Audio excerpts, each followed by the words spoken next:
What's up, friends? Welcome to this month's episode of Gather Party. I'm your host, Kevin, a husband, a dad, and lifelong gamer. And this month, I'm joined by a very good friend of mine, Alex, aka the Assassin, aka Ace Boogie, aka Alex vs. Lakers. What's up, Alex? How you doing, man? Oh, I'm doing great. Thanks for having me on. How are you? I'm doing better than most people, man.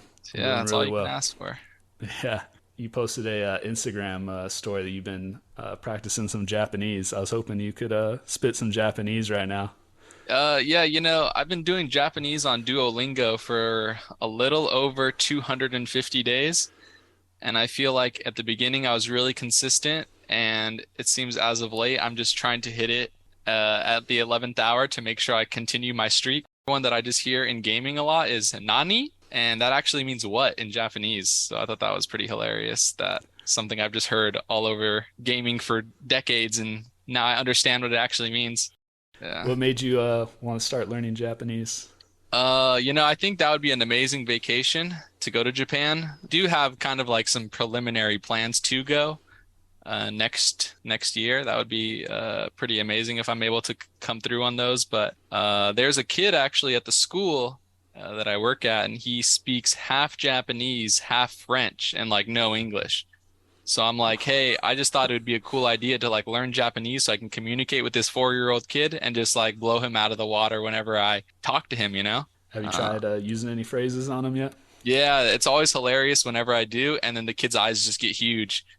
Another crazy thing too is there's a couple other families who are fluent in Japanese because, they're native, and I talk to them and like I'm sharing the journey, and they're kind of blown away with like how much I have learned. They're like surprised because, they just don't expect somebody to be speaking the language that they're familiar with, but it's a good Yeah. time.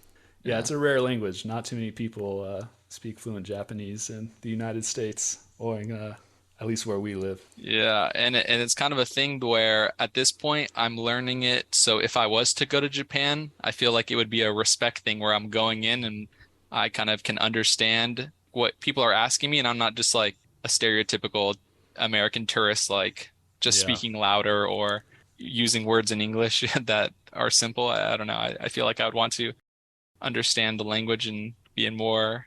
I think it would be more like beneficial for the whole trip. Yeah, definitely. I think people will appreciate that too, at least attempting to speak the native language. I feel like Japan will be pretty polite though, and most of them learn English in school, so I don't Yeah. think it'll be as big of a deal as some other countries. But I know, like, I feel like I hear the most about is France. That is the rudest country. That Oh, interesting. if you don't try even attempt to speak French, then people will be rude to you. So Yeah. Yeah, the crazy thing about this journey so far learning Japanese, I mean, I guess just on Duolingo, but they have three different writing scripts, like I guess alphabets.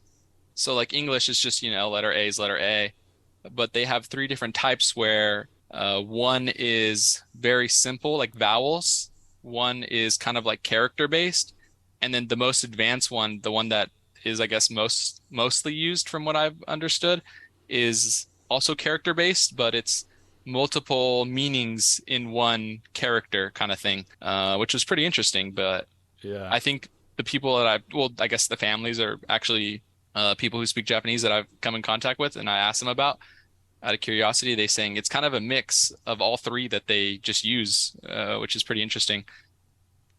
yeah, and that's totally foreign to us in Yeah, our jeez. in the English language. Yeah, it's pretty remarkable because the characters they just look like random. I mean, to us they look like random scribbles, but to them that's what they grew up on. It's pretty remarkable. I think the nice thing at this point, I mean, you would hope after 200 and something 250 days that you would like be able to catch up on or like pick up on different things. And a lot of the ways that I learn the best is if the lesson says the phrase to you, like you hear the phrase and then you have to pick the character that is what they just said. And that's like valuable because, if you were to hear it and you're basically reading, you're, I guess, listening. I don't know, auditory, but No, I mean that's reading, being able to identify I mean, Yeah. when you're teaching reading in English, you say words and have the students point to words. Uh-huh. Same thing. Sight words, I guess, Yeah, sight word practice, Yeah. symbol practice. Yeah. Yeah, it's pretty remarkable. I've definitely enjoyed it, and I think I mean, I guess at this point, ideally a good goal was, just to learn where I'm conversational, but there's like a market that I go to and get like groceries, like a Japanese market. And one of the things that I've learned is like a plastic bag or just a bag in general, from what I've understood, is called a kaban. Like I guess if you were to spell it in English, it would be like KABBEN, I think, or I guess that's just how it's phonetically sounding. But whenever I go and get things, the cashier, I know she's Japanese, right? Like, and she'll ask if I want a bag, but I always am too afraid to say it in Japanese. Even I've gone there a lot, but I feel like one of these days I just got to be like, yeah, I want one, or like please is said kudasai. So I feel like if I was to just, say it one time and then keep saying it every time, and then maybe she'd be like, oh, that's the guy who tries to speak Japanese and comes in once a week or once every other week, so Yeah, that's the best way to learn. They say is just immersing yeah. yourself in it. So Yeah. I mean, I'm not going to if I don't practice it, but there'll be random times throughout the day where like I'll say the phrases that I've been practicing, because I mean that's how you learn. yeah, But another good one, because I have my cat is Neko, Neko, Neko. So that's a good one. I'll talk to my cat Boba. Obviously, I don't think she understands Japanese, but I'll just yeah. saying things at her. You know what I mean? Well, that's Yeah. good because your cat won't correct you either. So you Nah, feel good nah. Yeah. about your skills when you talk to your cat.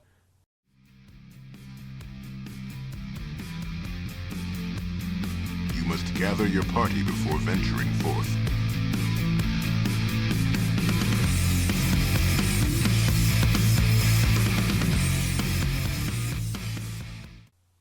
Yeah. Well, let's get into some games. What games you been playing lately, Alex? I know you've texted me and told me about a few. Yeah, it's kind of ironic. Some of the games that I've been playing more recently, I have not played since the start of your podcast. One specifically, you guys have talked about a lot is Marvel Snap. I listened to the podcast and I was like, maybe I'll give it a shot. And I downloaded it and I just spent, now I want to say maybe like 20 to 30 hours over the last month or so, which I feel is pretty good for a mobile game. And I mean, I guess that's enough to speak on how I enjoy it. Yeah, definitely engagement wise, that's impressive for a mobile game. Yeah, I think the thing that kind of benefited me, but also hinders me starting late to this game is starting the game late. You have access to like all the challenges, right? Everything's just fresh. So you're just gaining levels and cards quickly. But at the same time, everyone has those cards who's been playing for a long time. I think at this point I realize like, oh, people have cards that are played specifically, and there's people who play certain decks, I guess you would call them. And I just know like if I'm going to play this guy and he plays this card, I'm going to lose because I know he has everything coming. I like have played enough at this point. I think one specifically is people who I don't know what you would call it, but decks that move cards around. Yeah. So like there's people who do these combos where they'll play this card called Iron Fist, and then the Iron Fist like moves the card that is played next to the left, right? And then they'll play a card like Vulture that if that card is moved, then you get 5+. It's like I can't compete with that. And I just like, and then at the end to top it all off, they'll throw their turn 6 card is like Heimdall or something, and then it moves again, and it's like, dude, I can't win. Yeah. But another thing that was pretty funny about playing Marvel Snap is I think one of the challenges that I got really inspired how I played for like the last 2 weeks. It was play cards that cost 1. And I was like, well, this is going to take forever because the deck that I primarily play has only like one cost card.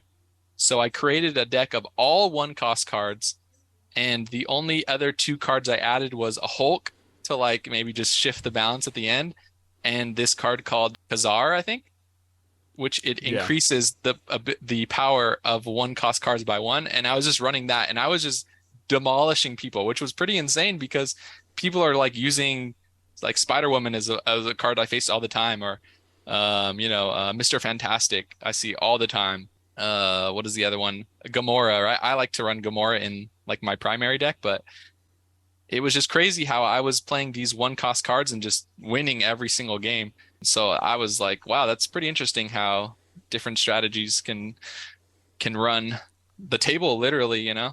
Yeah, I think early on, in when you first start playing, those decks work really well. The low cost card decks. Yeah. Yeah, they call them a zoo deck, which I mean I don't know if they call that in Marvel Snap, but in some other trading card games they'll call it a zoo deck, where it's like just a bunch of low cost cards that you're trying to fill the board with. Uh-huh. But yeah, that was super popular. Kazar and running one cost cards when the game first started. A lot of people were doing that. Oh, So wow. that's probably your best bet right now while you're building Yeah. collection level. Yeah, because I mean, I have another deck that is I guess a regular build. I have a lot of two and three, a couple fours, and then like my turn 5 and 6 are like I had mentioned earlier, Spider-Woman and Gamora. And then I was having trouble not getting a sixth card, so then I started playing America Chavez to like guarantee. Hmm. But one of the cards that I had gotten recently, and I haven't played it, but I wanted to, was what is that? Not Killmonger, because that would be like He destroys all one defeats. cards. But it was Nakia, where it gives all of your cards one cost plus. I just recently unlocked it, and I was like, oh, that might be beneficial because if it's only a one cost, or it's a two cost card, and then it's kind of sets up further down the line. Oh yeah, I think Nakia actually. I think she gives the cards in your hand. She increases their power. Yeah, the opposite of that, I also like to play this card called Scorpion, which removes the power of one, but that one sometimes I don't play because I end up playing Sentinel instead because it will give you a different card, a copy. But yeah, no, after like about 30 hours of playing, I really enjoyed, which is ironic because I've never would have played it if you guys didn't talk about it or I didn't listen. So Yeah. maybe there's other people out there Is it like your me. first trading card game that you played, or at least a?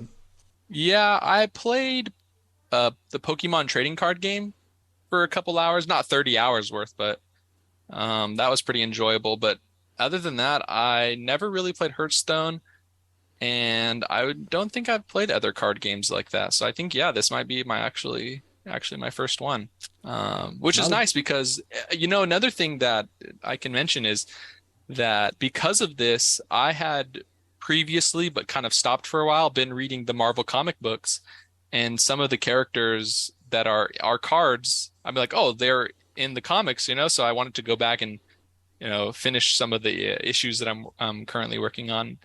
I'm like, oh, that's cool to see these people in print, but them look similar in the card version, depending on what variant people had or whatever. But Yeah. I wonder if that did inspire anybody else, who had played the game.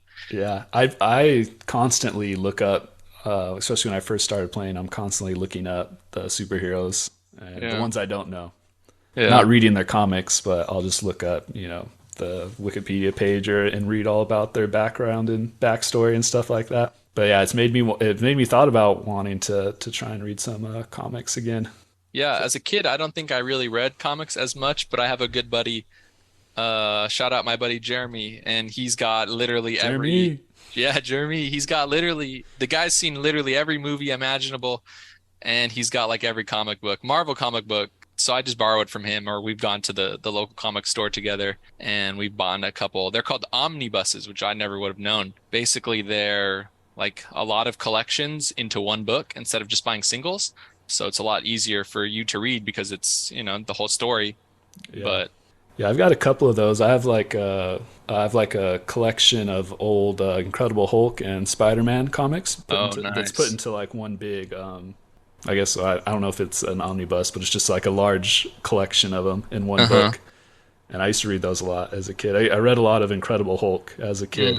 Their comics. I used to go to Borders bookstore in Fresno, and I would buy the small paper comics. Were only like $1 back then. So I used to or I wouldn't even buy them a lot of the times if I didn't have money. But I'd like to just go in there because I could read the comics super fast. I didn't even have to buy it. Just sitting there for 10 minutes and read it while my parents are looking at stuff. yeah, the nice thing after reading these comics too is that some of the things that are in the shows and movies, I mean, it always says directly inspired by the Marvel comics, and some of them are actually true. I'm like, wow, they did that word for word, or they did that scene, or this plot line, pretty accurate, which is good because I mean that's I mean I guess it's good and bad because you have people who are like comic diehards who are like, oh, that's not how it was, and they Yeah. get all up in arms. But then you got other people who are just like, oh yeah, I get it.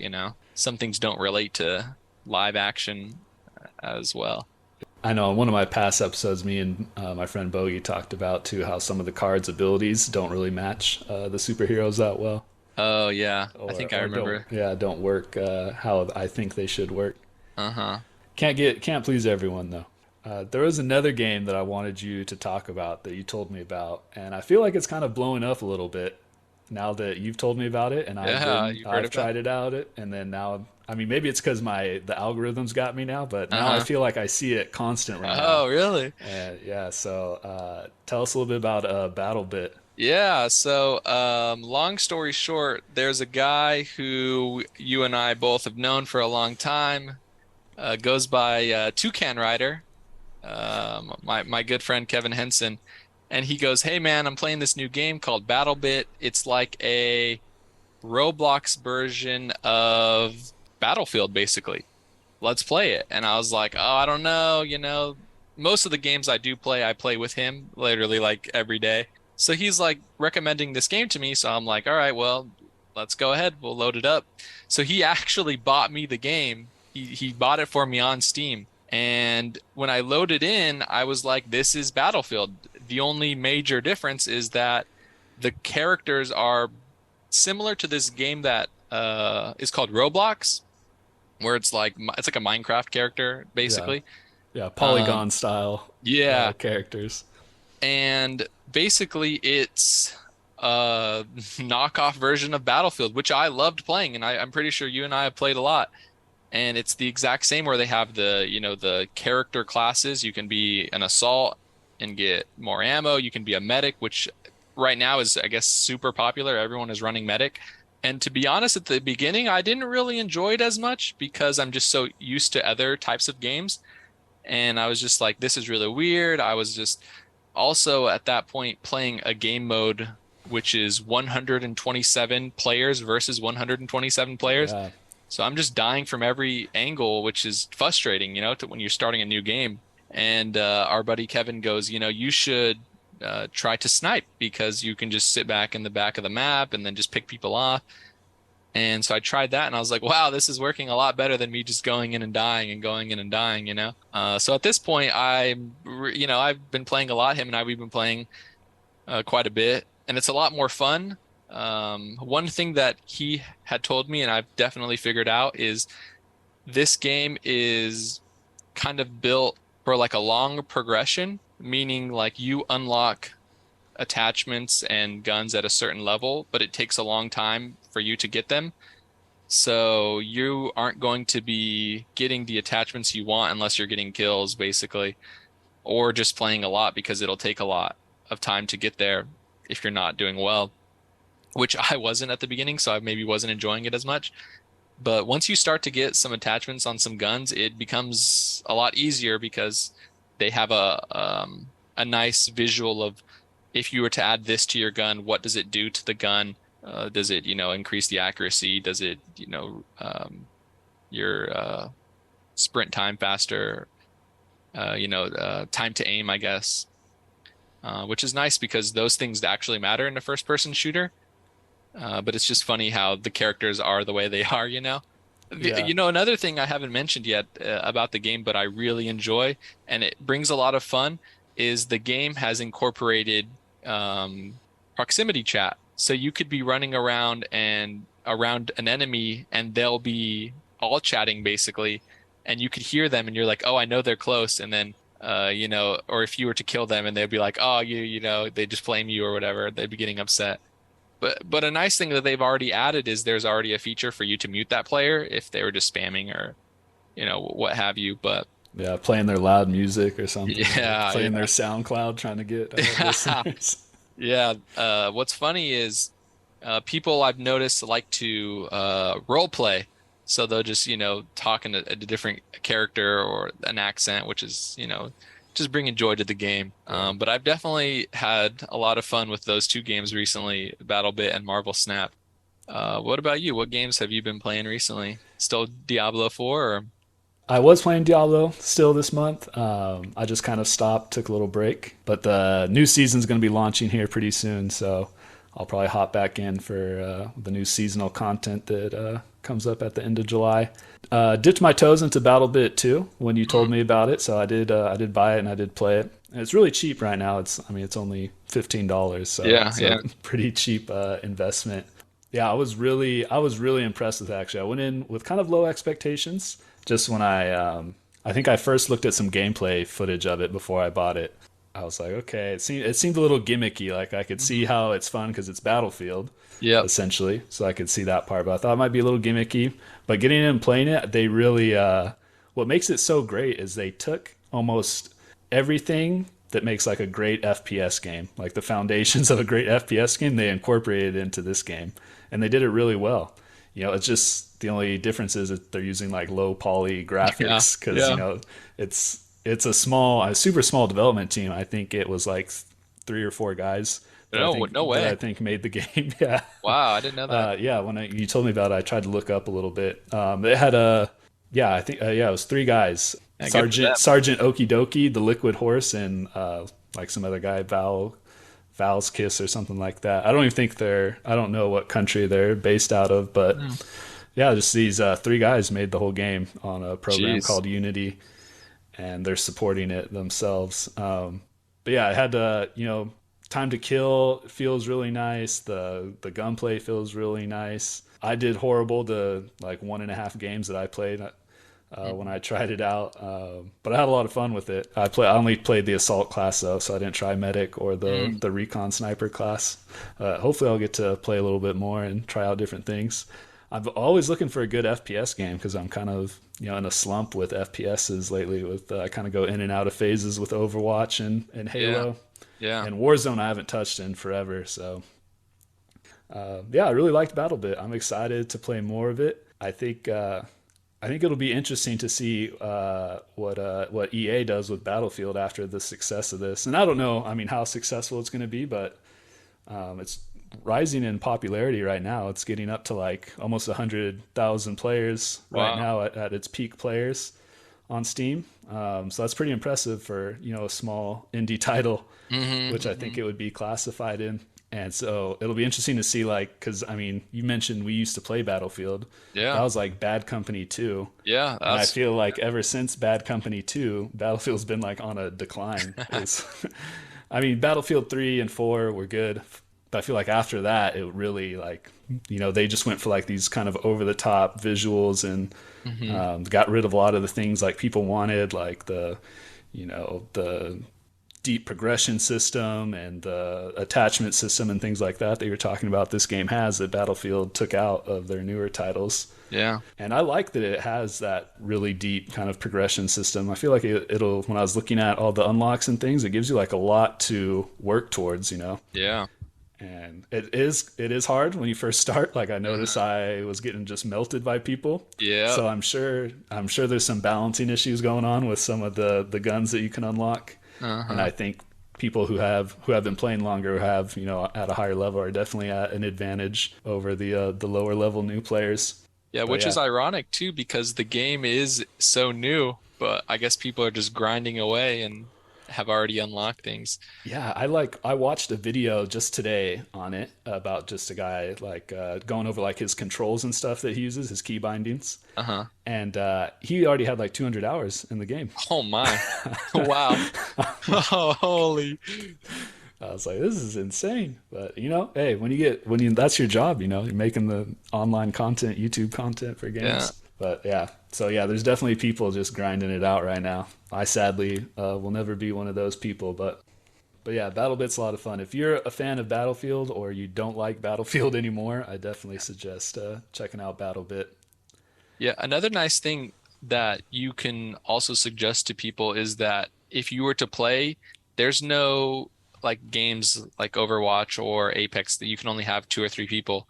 You have squads full of 8, not many games are giving you that option where you can play with multiple friends at one time. And the nice thing is if you were to join a party together, you could all be in a specific squad. And you get squad every time somebody spawns on you. You get points and XP, and you can get multiple friends to play. That'd be a good LAN game for sure. Yeah, well, I'm excited to link up with you and play a little that'd be a bit good time. What's your gaming schedule look like these days? When are you on the most? Yeah, I think Marvel Snap, I just kind of I'll play on my lunch sometimes, and at the end of the night, I'll log in, make sure I get all of my missions done. Yeah, same. But just right before bed and just knock them out. Yeah, that's true. I definitely am. That's how my Duolingo is, But I think for the most part, I mean, I get off work every day around the same time, 4 or 5, and it just depends. Some nights I'm like, I just have other things going on, or I'll go to the movies or to the gym or something, and I'm off for that night. Other nights I'm just like, I'm just gonna, play for a couple hours, but I feel like I still play a good amount, not as much as, when we were younger, or for sure, or during the pandemic or anything, but the hours have definitely decreased over the years. Yeah, it's funny. Savannah was actually asking me just earlier today. She asked me if Katie plays video games, and I didn't think that she did. Oh, yeah. Does she play any games? Yeah, it's actually pretty hilarious because we, during quarantine, bought a Nintendo Switch because we wanted to play Animal Crossing, and we logged over 200 hours of Animal Crossing. Nice. And that was a popular COVID game. Yeah, and Katie really liked Animal Crossing to the point where just recently, 2 or 3 months ago, she got a Nintendo Switch Lite for herself so she can play Animal Crossing on a whole new island. She created a whole new island, and she's got, her little villagers. So she's really into playing the Nintendo Switch. Also, there's this Twitch streamer that she watches. I can't remember the name off the top of my head. Maybe it'll come to me a little bit later. Oh, Cozy K, I think it is. And it's just some girl who's, I think in LA or maybe the Bay Area or something here. And she just plays these kind of really chill games. And Katie likes to watch her, which is really interesting, and play some of the games that she also plays. There was one specifically she played called Unpacking.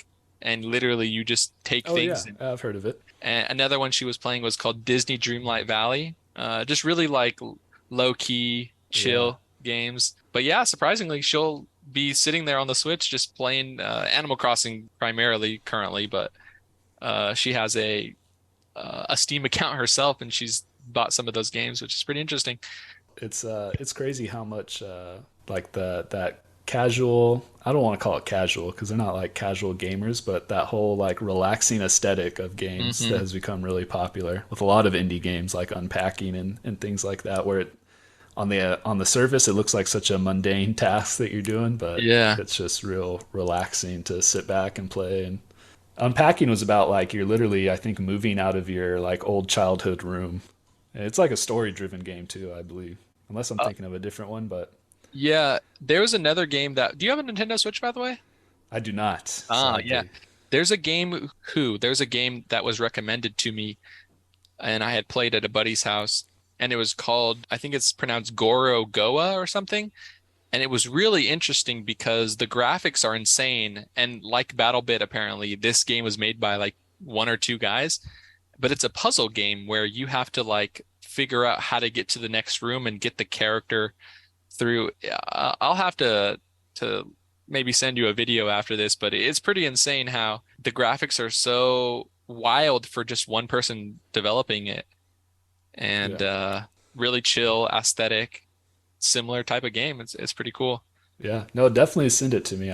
I got a running list of just all these cool games that I find or that I hear about or see on the news and stuff, and I add them to my backlog. So I never have nothing to not play. I always have something to fall back on because there's just not enough time in the day now to play all these games that come out.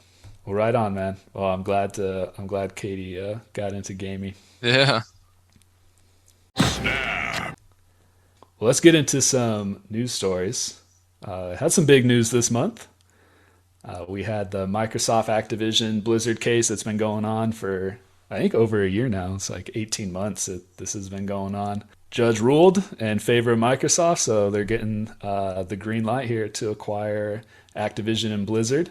And I was pretty surprised because I thought it would. I don't know. I thought after that European, I think it was the UK had blocked it, that was going to mean the same thing in the United States, but it got approved here. And I didn't follow the case super closely. I just kind of read this month about a lot of the findings and things like that from it, and it really seemed like just the FTC just really didn't know too much about video games and kind of fumbled their case here.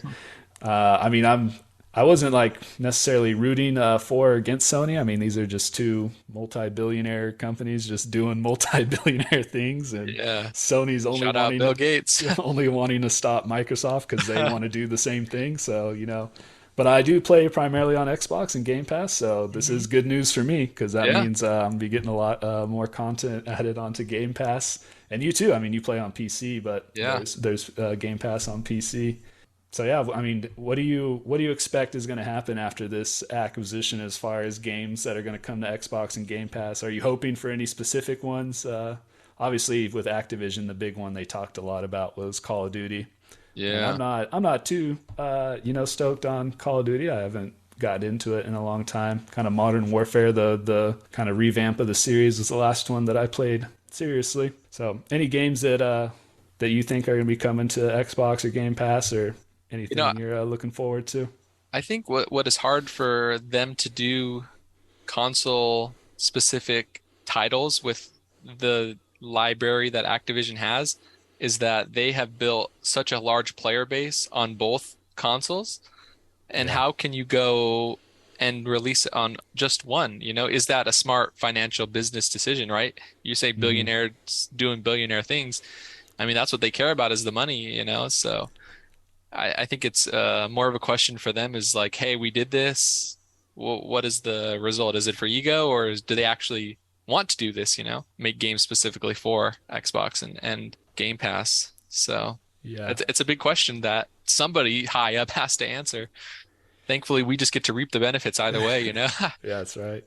Yeah, I think I don't think they were doing this in hopes of taking Call of Duty and making it a console exclusive, because I think you're right. I think financially that would be a very dumb decision for them. They'd lose a lot of money on that. But maybe not now, but in the future, perhaps. I know one of the things that was said during the case by Phil Spencer, the head of Xbox, was, he's promising, to make Call of Duty accessible for at least 10 years on all consoles. A lot of people are, saying, well, he said that, in court under oath, so like he has to do that now. But I think his exact words were, I will try my best to make sure.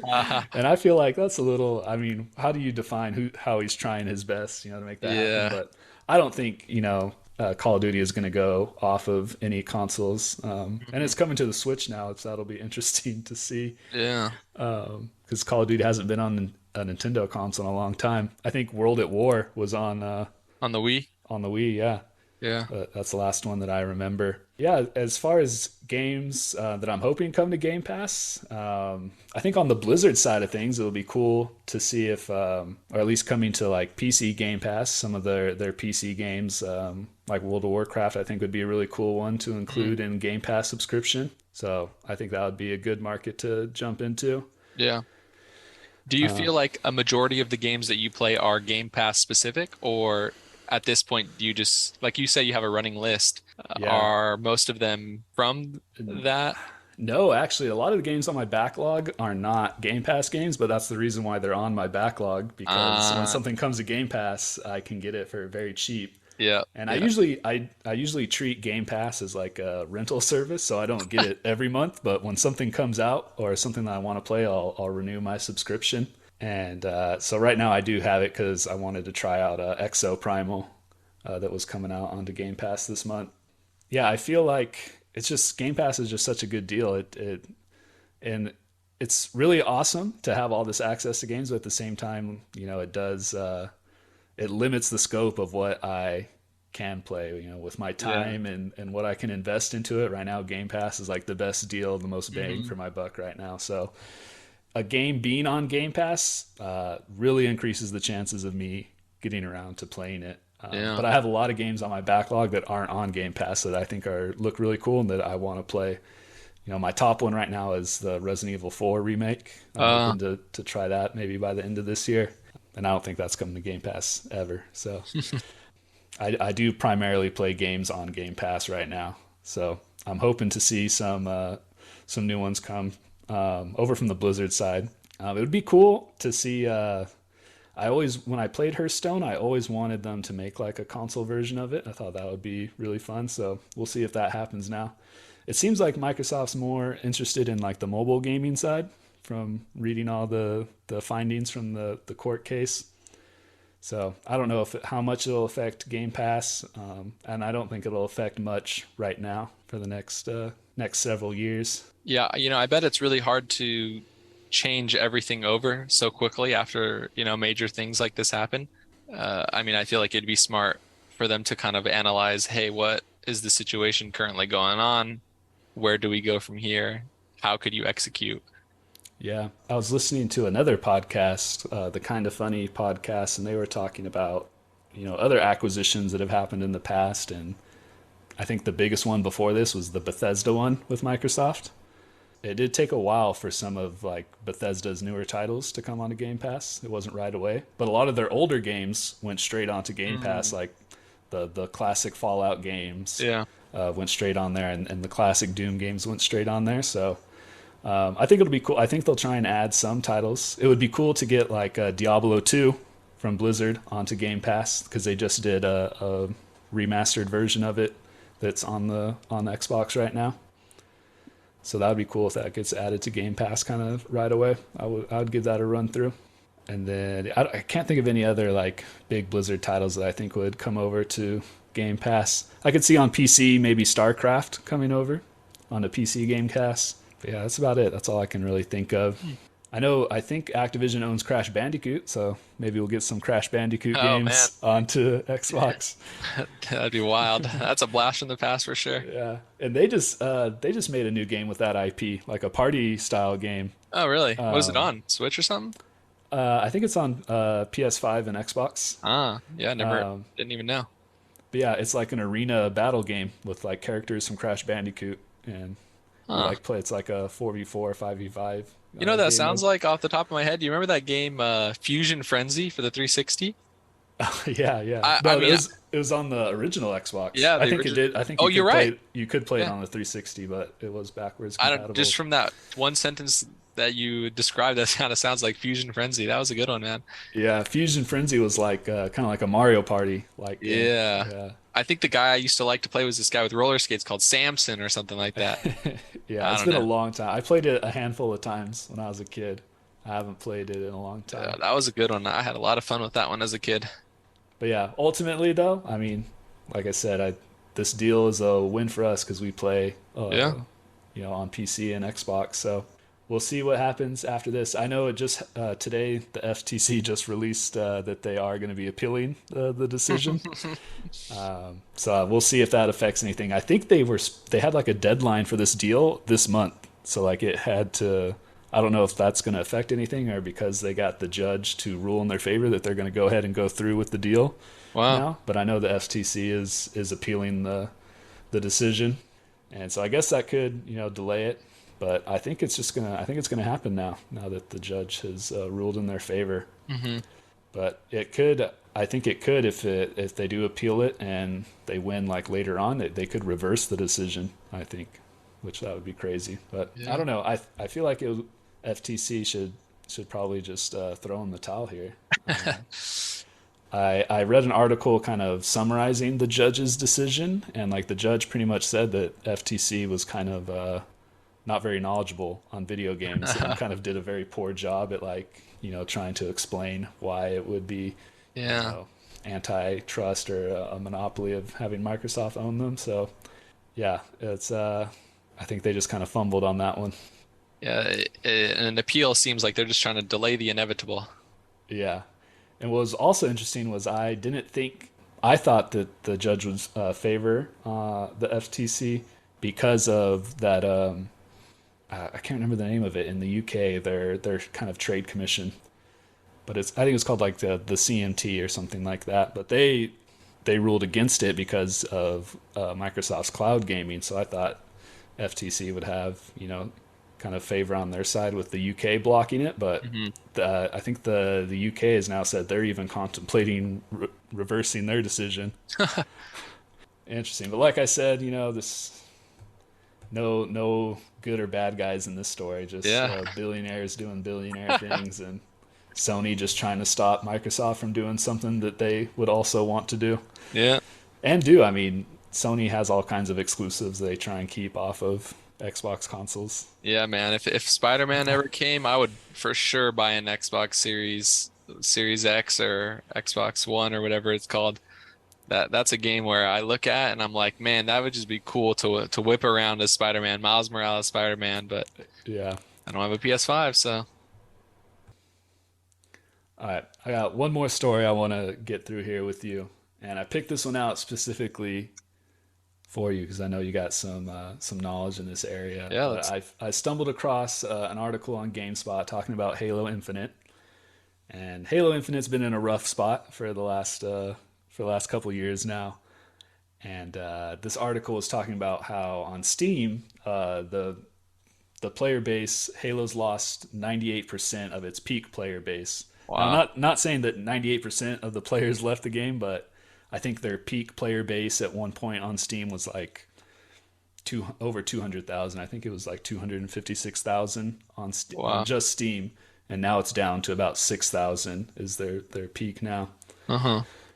And I'm not sure. I tried to find some data on like the peak player counts on Xbox, but I couldn't find one on just Xbox consoles. I feel like it would be slightly higher because most people are probably playing on either PC Game Pass or Xbox Game Pass and not really going through Steam to play. So I'm sure that's a little bit higher than the Steam player count, but still pretty low for a Halo game. Yeah. And I just wanted to ask you, what are your current thoughts on the state of Halo and Halo Infinite? I played that game for a little bit at release, and it was super hyped because you were just like, wow, here's a new Halo. It's similar to how it used to be. I mean, God, I don't even know how many hours of Halo 3 we have, but I think the thing that didn't do it any justice and what kind of lost the appeal for me really quickly was that I don't know if it's for the first time, but they implemented like a ranking system, which you would think for most games is good. Like I'm a higher rank than a certain player and I want to play against a higher rank than a certain player. And I remember before it never was like that. You would just matchmake how it was just random. And I think the skill-based matchmaking is just not enjoyable because you would play against people who are just so much better. And I mean, I guess that's the point, but I was just like, that's not how I wanted to play, because I'm not used to Halo like that. Yeah. Especially like if you have something that's not broke, why fix it, and I mean, I could be mistaken, but I feel like this might be the first Halo game where they've implemented something like that.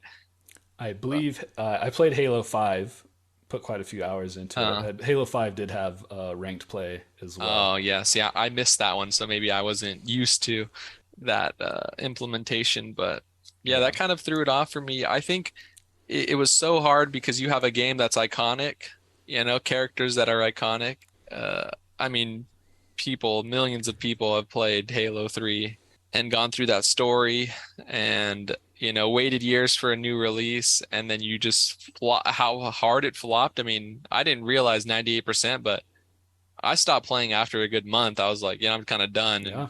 And it was remarkable because how hyped I was for that and how I played for a good month or so. Then I was just like, I'm over it. It's pretty crazy. Yeah, and you mentioned Halo 3, and a lot of Halo fans when they talk about Halo 3, it's almost like peak Halo for them. Yeah, God tier, S tier for sure. Yeah. I mean, and when I think about Halo 3 and like what it had really great, besides, the maps and the combat, I think what kept players playing it too was the progression system that it had, where you had levels you gained, you unlocked new armor. There was challenges you could do in the campaign to like unlock specific armor to use in multiplayer. And Halo Infinite kind of stripped all that down. I mean, even from Halo 5 to Halo Infinite, they removed so many game modes. They removed progression systems. They removed challenges, removed just so many features from Halo 5 to Halo Infinite that were like iconic in the Halo series, like these progression systems that they had. And it was really disappointing because the gameplay in Halo Infinite, I think, is some of the best Halo in the series. I think the gunplay is really fun. The time to kill feels really balanced and nice. Like the gameplay is amazing. It's solid Halo, and for free, like to get a free Halo experience, I think it's awesome for people and getting people into the series. But just launching it with just stripped down content of like, they had like maybe 4 or 5 game modes when the game launched on Xbox, and like people played it for like a month because it was hyped up, and after that, there just wasn't enough content. They got rid of the progression system and, implemented the battle pass, which I get. It's a free-to-play game, so that's how they're going to generate money for this. But it just wasn't enough. Like, for me personally, grinding a battle pass is not fun. It's, that gets boring quickly because I don't buy battle passes typically. And so I don't really care about grinding out battle passes. So there has to be something else to keep me going. And I played a lot of ranked in Halo Infinite, because that was the only thing I felt like I could work towards. But like you said, the matchmaking is terrible. The rank system is also terrible. So it's hard. Yeah. And what's wild is a game like that where you have so many games to fall back on and so many developers who've probably worked on the previous games, and then to flop that hard is just wild, like it's just crazy to me. I when I think about Halo and how nostalgic it is, I almost think of like Halo 3 campaign as one game and Halo 3 multiplayer as another game, and you could play them for hours on end either way, but they're still both great entities in their own. Right. And like you talked about having so much content, you could literally play the Halo 3 campaign over and over and over again and try to do the oddball challenge, the skull challenges, or I can't remember what they were called, and try to grind achievements. And if your friends were on, you could play campaign with them, or you can do multiplayer with them. And this new game, I definitely played for the same friends I played Halo 3 with, but it just, or even new friends as well. But it's just remarkable how different it felt, albeit being the same game, Yeah, and we haven't even touched on Halo Infinite's campaign, which was also a flop. And I didn't finish Halo Infinite's campaign, so I can't speak too much on it, but they went for like an open world feel, and I just feel like it was cool that they tried something innovative. You always want to see that in a game, but it just didn't work for Halo.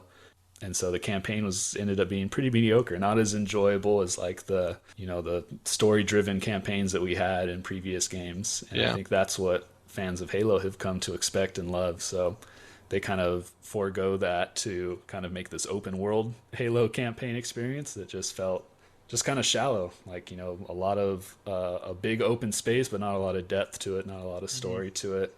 And so that was pretty disappointing. Do you know off the top of your head what was the time between the releases? Like, how long did they have? Between Halo 5 and Halo Infinite? Yeah. Oh, that's a good question. Halo 5 came out, I believe, in 2015, I believe. And then Infinite came out in 2021. Mm-hmm. So that's, quick math here. It was about 6 years. Wow. Which is a long time for Halo and the Halo series. That's a pretty big gap. So I think, like you said, they waited for so long for the next Halo game, and then this is what we got. We had mentioned, the hype was there, man. You wait 5 years for an iconic, and see, that was the thing too. I think when they released it, was it not the 20th anniversary?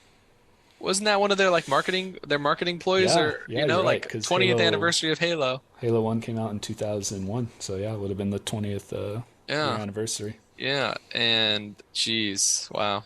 So but now the big question is, what comes next for Halo?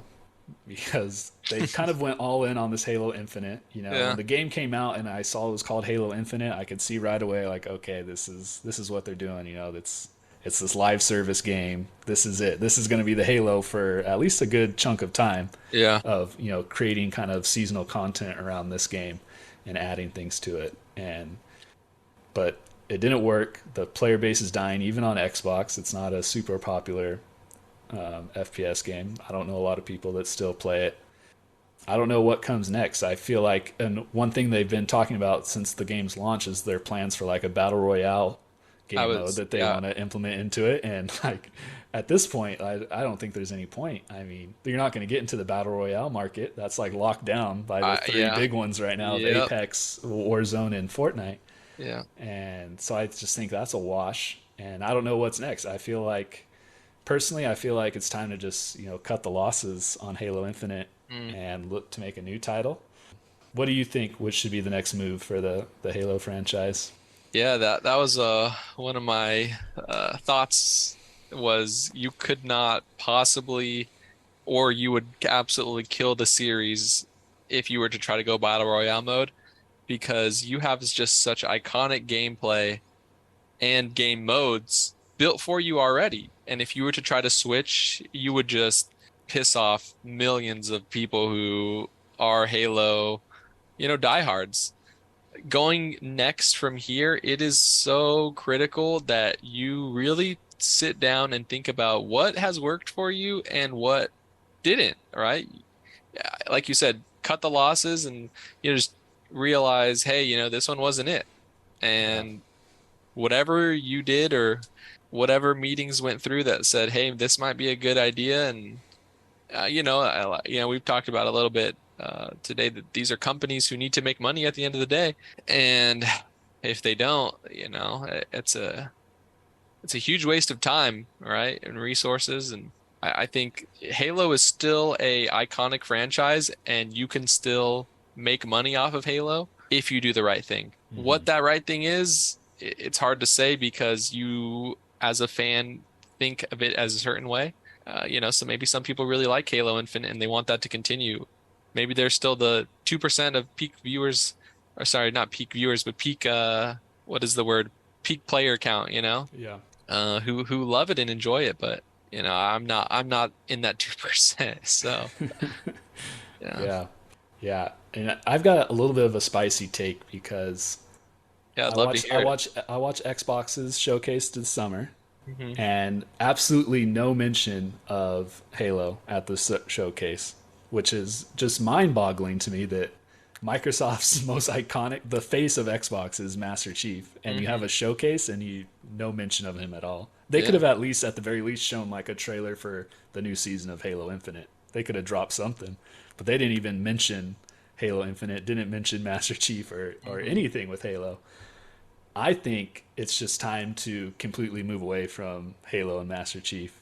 Like, cut the losses on Halo Infinite, leave it as a live service game, but now move on to a different IP. Or maybe make a whole new Halo game that's revolved around a different character. And that's kind of what they tried to do in Halo 5.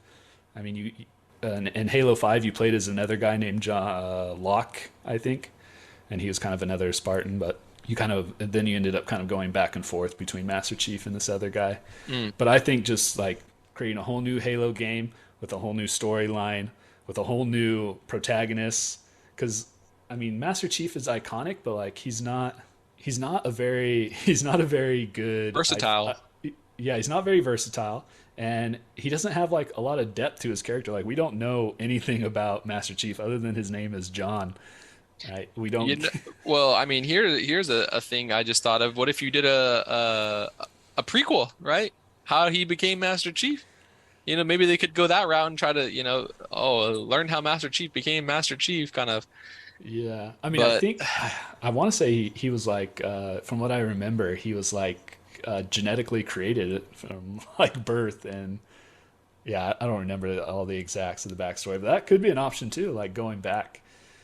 I mean, that's what they did with Halo Reach. It didn't have Master Chief in it, and it was like this prequel game, and Halo Reach was awesome. So yeah, that was the game where it was like not a first person. It was, how would you describe it? What game mode would you consider that?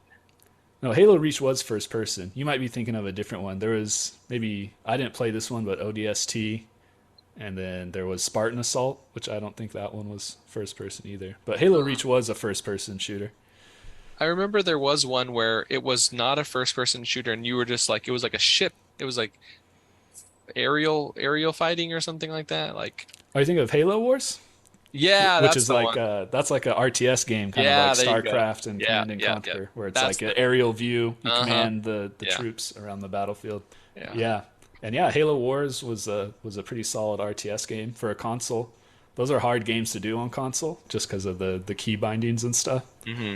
But Halo Wars did have a pretty good following. It was pretty popular, pretty well reviewed too. But yeah, I think it's time to just to move on from Master Chief, because I just Yeah. feel like I don't think he's the mascot anymore. But that's Who probably a spicy take, because yeah. I think a lot of people will disagree with that. That are Honestly, fans though, of I bet Xbox. you in their meetings at Xbox and in those rooms, they've got to be thinking the same thing as us, you know? Yeah, Somebody's got to have that opinion.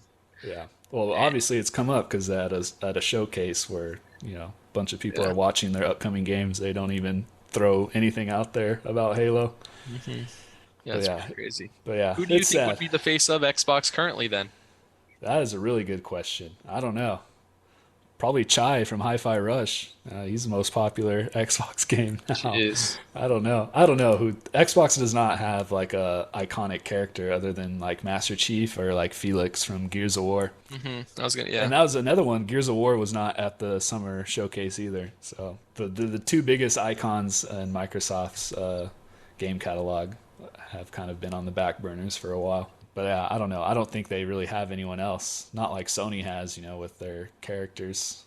But we'll see. I don't know. I know Bethesda's working on a lot of IPs right now, so maybe Indiana Jones will become the face of Xbox when they make that Indiana Jones game or publish it. I don't think Bethesda. I think Machine Head is developing it, but Bethesda's publishing it.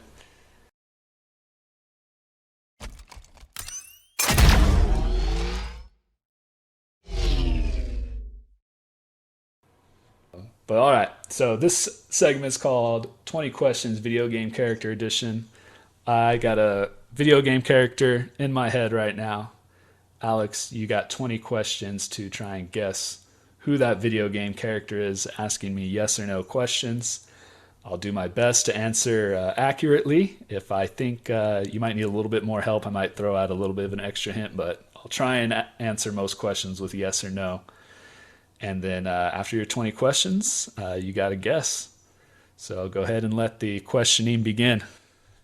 All right. I think the first question is this character in the form of a human? Yes. Okay. Is this character from a game that we have played together? Yes. Does this character, let's see, how can I phrase this where it gives me the best possible chance to not waste any other questions? Does this character use weapons like guns as their primary? Yes. I guess you're asking like how they attack in the game. Yeah, yeah, yeah. Yes. All right, I'm on question four, and I think I kind of know where this is going, but we're so early, so I'm just not gonna guess. I mean, if you're feeling it, you can go for it. Try and beat Bogey's record of he has 7 questions to guess his character. I don't want to waste questions though. I think this next question will definitely narrow it down, and then I can guess for question five. Is this character from a Call of Duty franchise? No. Oh, okay. Okay, so we played this game together. This character is a human. They use guns, not from Call of Duty. My guess would have been like Captain Price or something like that. I feel like that'd have been a good spicy one. That would have been too easy. I'm tired of people guessing them. So when Yeah. Bogey got it in 7 questions, I was like, it's time to You ramp were up pissed the off? difficulty. Okay. Does this character's game is it console exclusive? No. That's 5 questions. Okay, so it's on multiple consoles. We have played this game together, and this character is a human. Does this character, let's see, what would be a better way to phrase this? Does this character like have a voice actor? Like, does this character talk? Yes. Is this character a protagonist? Yes. Does this character die in the game? No. The character does not die in the game. Okay, so this character does not die. The character's a human. We played this game together. The character talks. This character uses guns on multiple consoles. Is this game a first-person shooter? No. Okay, so it's a third-person shooter. It's on multiple consoles. So now I'm trying to think of what are some third-person shooter games that we have both played. We have had to have played this game on the Xbox together because I never owned a PlayStation. Yeah, we didn't have money for PCs back then. So. Yeah.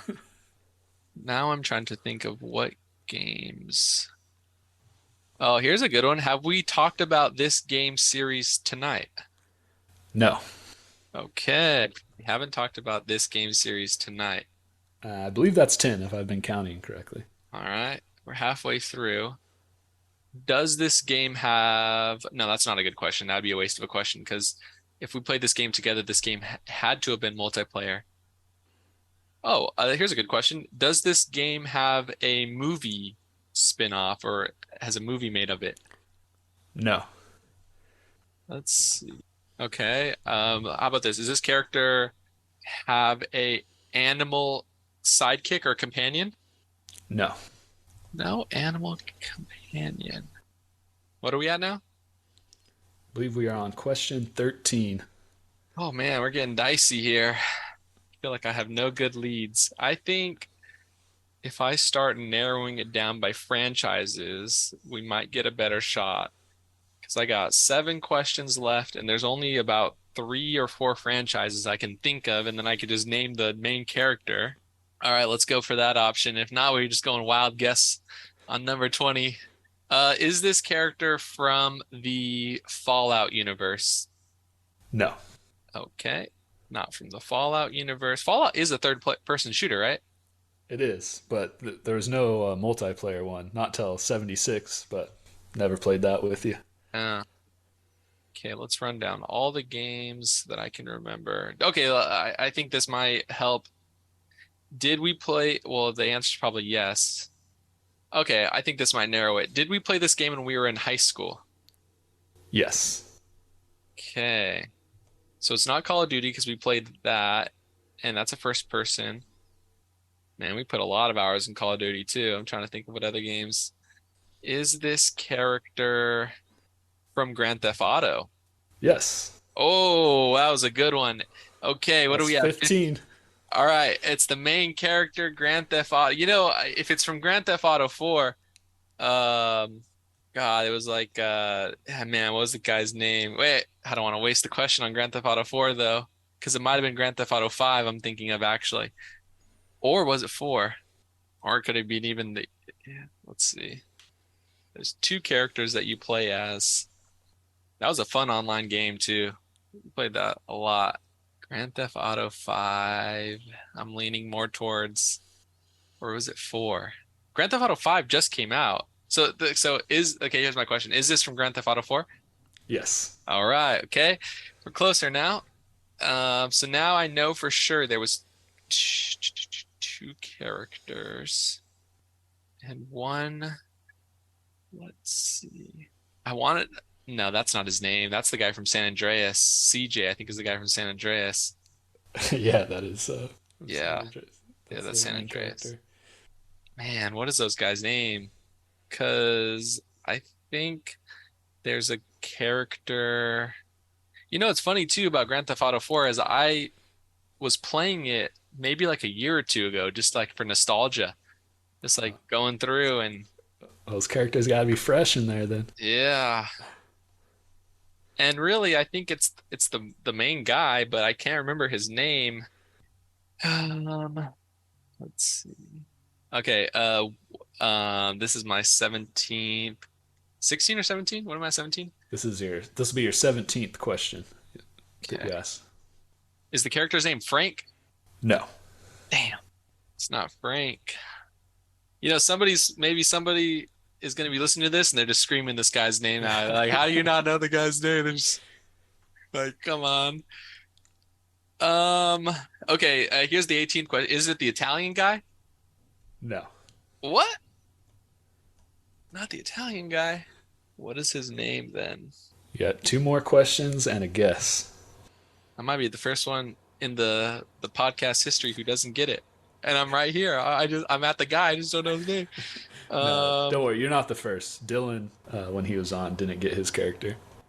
who was his character? His was Conquer. Oh as man, well. I never would have got that neither. I don't know. At this point, I don't know. I feel like you know it, but you guys just start guessing letters or something or asking about the Yeah. name. Oh, I mean, I don't know if this counts as a question, but was the Italian guy's name even Frank?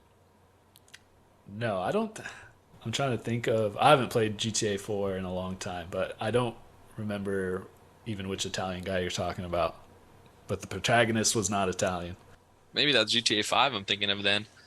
That is. Oh yeah, sorry. Frank was in GTA 5. Frank. It was Franklin was the black guy in GTA 5. Oh, damn. Michael was the name of the like white Italian dude, Oh and yeah. Trevor is the redneck Uh-huh. crazy guy. Okay. GTA 4. Okay, I got two questions, so and I don't know his name, so obviously I'm gonna have to guess here. Does his name start between A and M? First name. No. Okay, so his name starts between N and Z. You got one more question and a guess. Okay, N and Z. So if I go through all of the letters, or I could break it down with this is my last question. Yeah, this is your last one, and then you can make a guess. And then if I break it down even further between N and let's say maybe, okay, does his name start between N and R? Yes. Okay, so so this is my guess now, huh? This is it? Is all the marbles? This is it. You're at 20 questions, so you just got to guess whenever you're ready. Man, like I said, someone's listening to this just thinking this guy doesn't know video games or Grand Theft Auto at all. N and R.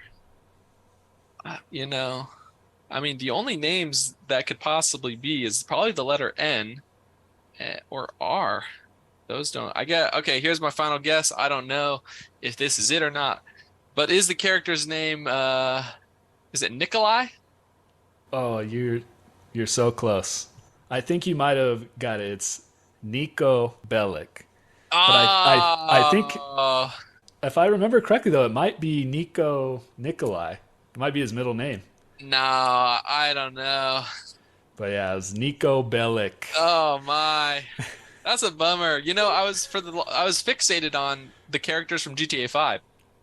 Like Yeah. I thought it was, Franklin or I thought his name was Frank and then the other guy Trevor and then Michael. Yeah. Nico Bellic. Man. Eastern European. First appearance was Grand Theft Auto 4, obviously, Yeah. in 2008, voiced by Michael Hollick.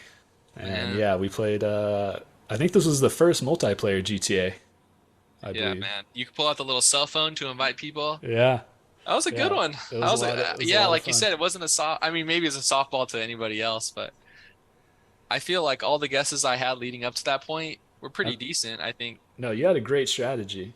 the one The that narrowed it down was if we played together. Yeah, that was one bogey asked too. That's a good question to Yeah. ask. That helps out a lot. I mean, you got there. You just couldn't. That was just a tough spot to be in. You just couldn't. There's nothing you could do about Yeah, remembering that name. I know. That's hard. And then especially you had told me the names of the other people, and then it kind of came a little bit less fuzzy. But I think now that I'm recollecting, I don't think it was GTA 4 that I played about a year or two ago. I think it was probably GTA 5 because I went in. Yeah. So I feel like if you played it that recently, I feel like you would have remembered his name. Yeah. Also, I have Amazon Prime and Prime Gaming. They still, or at one point, they were offering you like literally like $1 million of GTA money if you had Amazon Prime. So I remember like logging in, be like, "Oh, I'm rich," and then just blowing the money in. So, but yeah, definitely wasn't GTA 4. That was a good one. I like that. That was a good challenge. Yeah, it's funny that you said you were thinking Call of Duty at first because I was thinking of doing a Call of Duty character at first for you. Yeah, But yeah, I thought that that'd be too easy. So, yeah, like I said, Captain I'm Price or tired of people guessing it on less than 10 questions. So I tried to uh-huh. make it harder. Yeah, that's a good run for my money there, you know. But yeah, played this, and then you mentioned Samit too. Played Yeah, GTA 4 a lot. I don't know if it was, it definitely wasn't GTA, but a year or two ago on Twitch, a lot of the big streamers were playing this GTA RP. Did you catch any of that? No, but I know what you're talking about. Like it's just like a role playing mod for GTA. Yeah, but it was like different to where it wasn't really GTA 5, but Yeah, it was super entertaining to watch, you know, and yeah, people were into it. yeah, that blew. That's one of those things that blew up during COVID. Yeah. Well, yeah, man, and you know, didn't get it this time, but Yeah, you'll get it next time. Like I yeah, said, you for had a sure. good strategy though. Uh, You got there. It's just like I said, you couldn't do anything about not remembering his name. That's a yeah. tough spot to be in when it's just your mind's just blank. Yeah, well, you know, thanks for having me on. If I didn't say it at the beginning, that was a good time. I had a lot of fun. Yeah, I appreciate it, man. I'm glad we finally got to link up. Every episode I've gotten slightly better at something, and I'm really Yeah, excited to listen to the finished product of this episode because I think we had a lot of good conversations. yeah, I think we both had a lot to say, and I think the flow went pretty well. So I think this is going to be one of the best ones that I put yeah. out. You know, I think the thing that is the most challenging for this specific episode for both of us is you have been doing them. I mean, I guess people don't know, but you have done it all in person where the Yeah, other person's there, and this is the first one where, you know, I'm not, you know, there. yeah, But hopefully, you know, when it comes out as good a quality as, you know, yeah. the in Probably, person. yeah. I was at first I was thinking like it'll be cool to like get some video captured. Maybe I could make a YouTube short or something and try Yeah. and promote it a little bit, but I don't know if I'm ready for that. Oh, you know what that reminds me of though? Before you go. Oh, well, actually, well, let me stop recording first. So let me wrap it up here and Yeah, yeah, for sure. then I'll gotta do one more thing. But yeah, thank you again, man, for coming on. Any last shout outs you want to give before we end it here? Any, Um, you doing any Twitch streaming? yeah, you know, I did stream on Twitch for a little bit, not as consistent. I was playing some games here and there. I think if you wanted to follow me, the best way would maybe be my Instagram. Think my username is I think Marquez, my last name, Marquez, Alex, and then underscore. I think you might be able to find me. Or if you just type in Ace Boogie, you There might you be able go. to find me there too. Yeah. Follow your Threads account too. Yeah, I made like millions of other Instagram users. I created a thread Now account. you were an avid Twitter user. Yeah, I did. I So did use Twitter. what's your take on the comparison there between Threads and Twitter? You know, I think the funniest thing that I've noticed so far is for the last couple years specifically, content creators have been so focused on video format content, and Threads is a text-based content, and they don't know how to relate that skills. They're just asking, like, what's your favorite ice cream? Or just, you know, funny things like that, that they don't know how to do text-based content. You know, I think in a way it's extremely similar to Twitter. You know, to be honest, I think they even received a cease and desist from Elon because some of Yeah. the engineers who he had laid off went to work for them at you know, Instagram and Threads, and it's like you're upset that these people that you had laid off went and found a better job and are now your competitors. Like that's how it goes, you know? Yeah. Yeah, freaking Elon Musk, man. Yeah, Someone cast that guy in the next James Bond movie. Like yeah, he man. needs to be a supervillain. Dude, yeah, I mean, I just there's some things I don't agree with what he does, and I don't know. There's not many billionaires that I would say are likable people. I mean, maybe you got Bill and Melinda Gates, but you know, It depends beside on who that, you ask. Yeah. yeah, I suppose that's true. You know, I mean, I think of it more of a his philanthropy. I mean, the dude's given away Yeah. all of his money. I mean, Yeah. I guess Oprah is another billionaire who you know is a good philanthropist, but there's not many, man. Yeah. I don't know. All right. Well, appreciate you, man. I love you. Thank you Yeah, for coming on. Hopefully you can be on again soon. I'll definitely be hitting you up if you're willing and able to come Yeah, on I again. mean, now that we got the format figured out, it's all good to go. But yeah, thanks for having on, man. I really appreciate this conversation. It's been a while, and I'm grateful we get to have it. All these years, that we've been friends, it's pretty remarkable. So.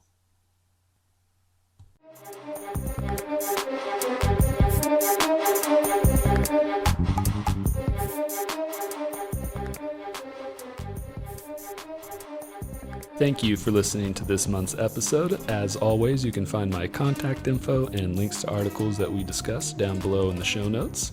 Please feel free to contact me if you have any suggestions or feedback for the show, game recommendations, interesting news topics that you want to hear discussed, and any video game character suggestions are always appreciated.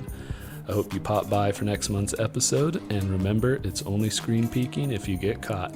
Stay frosty and happy gaming.